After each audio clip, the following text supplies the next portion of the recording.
காணொளி ஆங்கிலத்திலே வந்திருக்கிறது.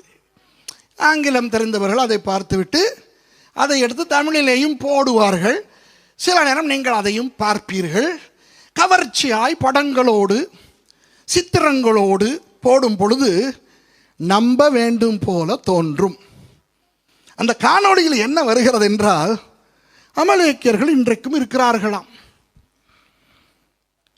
இல்லை, நான் உங்களுக்கு ஆணித்தரமாய் சொல்லுகிறேன், தேவன் சவுல் மூலம் செய்ய நினைத்ததை சவுலின் வம்சத்திலேயே, சவுலின் அப்பாவாகிய கீஷின் அந்த வம்சத்திலேயே, பெஞ்சமின் கோத்திரத்திலேயே வந்த மொர்தெகாய் மூலமாய் ஆண்டவர் செய்து முடித்தார். அமலேக்கியர்கள் இன்று கிடையவே கிடையாது. புரிகிறதா? யார் எவ்வளவு அழகாக கவர்ச்சியாக உங்களுக்கு போட்டு காட்டி படம் காட்டி நிரூபிக்க பார்த்தாலும் தயவு செய்து நம்பாதீர்கள். வேத காலத்தில் காணப்பட்ட அமலேக்கியர்கள் இப்பொழுது இருக்கிறார்கள் என்று இல்லவே இல்லை. வேத காலத்திய பெலிஸ்தியர்களும் இல்லவே இல்லை. இன்று அங்கு வாழுகின்ற பாலஸ்தீனர்கள் அன்றைய பெலிஸ்தியர்களே கிடையாது.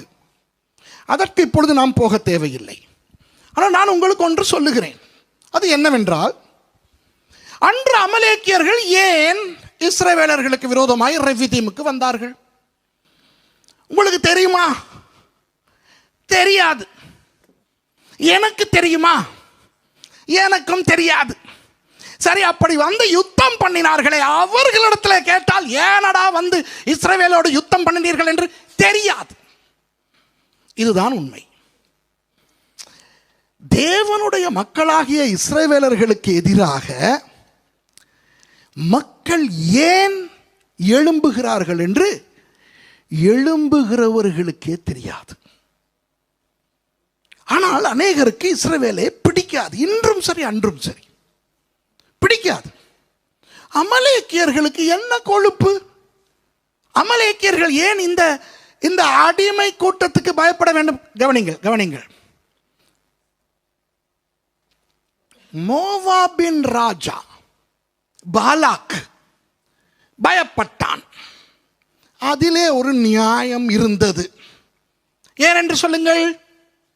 அவன் கேள்விப்படுகிறான், இந்த இஸ்ரவேலிலே அடிமையாய் இருந்து வெளியே வந்த கூட்டம் யார் யாரோடெல்லாம் சண்டை பிடிக்கிறார்களோ அவர்களை எல்லாம் தோற்கடிக்கிறார்கள், எதிரிகளை நிர்மூலமாக்குகிறார்கள், வெற்றி மேல் வெற்றி அடைந்து இப்போ நாங்கள் வாழுகின்ற இந்த மோவாப் பக்கம் வந்து கொண்டிருக்கிறார்கள்.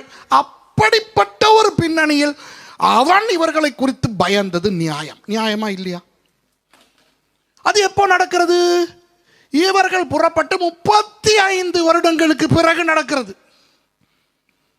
ஆனால் அமலேக்கியர்கள் ரெவிதீமிலே வந்து இஸ்ரவேலோடு யுத்தம் பண்ணுகிறது இஸ்ரவேலர்கள் எகிப்தை விட்டு புறப்பட்டு வந்த அந்த உடனேயே நடக்கிறது. அப்போ அவர்கள் இஸ்ரவேலரை பார்த்து பயப்பட காரணம் இருந்ததா? இல்லை. இஸ்ரவேல் ஒரு யுத்த சேனையாக அமலேக்கியர்களால் பார்க்கப்பட்டார்களா? இல்லை. இஸ்ரவேலர்கள் அமலேக்கியர்கள் வாழுகின்ற தேசத்து வழியாய் வரப்போகிறார்கள் என்ற ஒரு வதந்தியாவது வந்ததா? இல்லை. அப்போ ஏன் அவர்கள் வந்தார்கள்? ஒரே ஒரு காரணம் தான் உண்டு. என்ன? சாத்தான் அவர்களை தூண்டி இருக்கிறான். அவர்களுக்கு அது தெரிந்திருந்ததா? இல்லை. சாத்தானுடைய கட்டுப்பாட்டிலே இருக்கின்றவர்கள் அன்றும் சரி இன்றும் சரி தங்கள் சாத்தானின் கட்டுப்பாட்டில் இருக்கிறதை உணர மாட்டார்கள். ஆவியின் பகுத்தறிவு இருக்கிறவர்களுக்கு மட்டும்தான் தெரியும் யாராவது அசுத்த ஆவிகளின் பாதிப்புக்குள்ளே இருக்கிறார்களா என்று. புரிகிறதா? இதோ இந்த பிரான்ஸ் போன்ற மேற்கத்தைய நாடுகளில் சில அசுத்த ஆவிகளால் பாதிக்கப்பட்டவர்களை பார்க்கின்ற கிறிஸ்தவ பாஸ்டர்மார் கூட இது மனோ தத்துவ பிரச்சனை என்று நினைக்கின்ற ஒரு உலகம் இது. புரியுதா உங்களுக்கு? இலங்கை, இந்தியா போன்ற நாடுகளிலே உண்மையாய் மனோ தத்துவத்தில் ஏதாவது ஒரு உளவியல் பிரச்சனைக்கு பாதிக்கப்பட்டாலும் பிசாசு விரட்டுவார்கள். ஆமாவா இல்லையா? இப்போ இலங்கையிலே இந்தியாவிலே சொல்லுவோமே, யாருக்காவது டிப்ரெஷன் வந்து விட்டது, மன அழுத்தம் அல்லது ஸ்கிசோஃப்ரேனியா போன்ற ஒரு உளவியல் பிரச்சனை வந்து விட்டது, stress extreme stress, PTSD, post traumatic stress disorder. பாஸ்டரிடம் போய் ஜெபித்து கொண்டால் பாஸ்டர் பேய் விரட்டி கொண்டிருப்பார், இல்லாத பேயெல்லாம் விரட்டி கொண்டிருப்பார். அதே இது இந்த பிரான்ஸ் மாதிரி மேற்கத்தைய நாடுகளிலே உண்மையாய் பிசாசு பிடித்தவர்களை பாஸ்டர் இடத்துல கொண்டு போனால் டாக்டரிடம் கொண்டு போங்கள் என்று சொல்வார்கள். நம்முடைய தமிழ் பாஸ்டர்மார்கள் அல்ல நான் சொல்வது, மேற்கத்தைய. சில நேரம் உளவியல் பிரச்சனையாக இருக்கும், சில நேரம் பிசாசாக இருக்கும், சில நேரம் ரெண்டுமாய் இருக்கும். இப்போ இதற்கு என்ன வேண்டும்? மனோதத்துவம் ஓரளவு தெரியவும் வேண்டும், பிசாசுகளை பற்றி ஓரளவு தெரியவும் வேண்டும். இதெல்லாம் தெரியாவிட்டாலும் பரவாயில்லை, ஆவிகளை பகுத்தறியும் வரம் என்றொன்று ஆண்டவர் சபையிலே ஊழியர்களுக்கு கொடுத்திருக்கிறார். அந்த வரம் உள்ளவர்கள் உங்களில் அநேகர் இருக்கிறீர்கள். பார்த்தாலே தெரியும் இது பிசாசு அல்லது இது நடிப்பு என்று. ஒரு ஒரு ஒரு சம்பவம் சொல்லுகிறேன், உண்மையில் நடந்த ஒரு சம்பவம். 3 வருடங்கள் பிசாசியல் படித்து முடித்த ஆரம்பம் நான். பிசாசியல், டீமனாலஜி 3 வருடங்கள் கற்றுக் கொடுத்த, படித்து ஆராய்ந்து முடித்த அந்த புது துடைப்பம் நன்றாய் பெருக்கும், அப்படித்தானே? சாதாரணமான தமிழிலே சொல்வதென்றால் புது தும்பு கட்ட நல்லா கூட்டும். இப்போ ஒரு வாகனம் பயின்று சாரதி அனுமதி பத்திரம் வாங்கினவன் கண்ட காரையும் ஓட்டத்தானே பார்ப்பான். இப்போ நான் பேய்களை பற்றி 3 வருஷம் படித்து விட்டு கண்டி லைட் ஹவுஸ் சபையிலே பாஸ்டராய் இருக்கிறேன், ஒரு பாஸ்டராய் இருக்கிறேன். அப்போ எனக்கு என்ன வேண்டும்? நோயாளியெல்லாம் வரக்கூடாது இடத்துல ஜெபிக்க, எனக்கு பிரசங்கம் பண்ண சான்ஸ் கொடுக்காட்டியும் பரவாயில்ல, பேய் வேண்டும், பேய் வேண்டும். சின்ன பேயெல்லாம் சரி வர 3 வருஷம் படிச்சுட்டார்ல இவர்.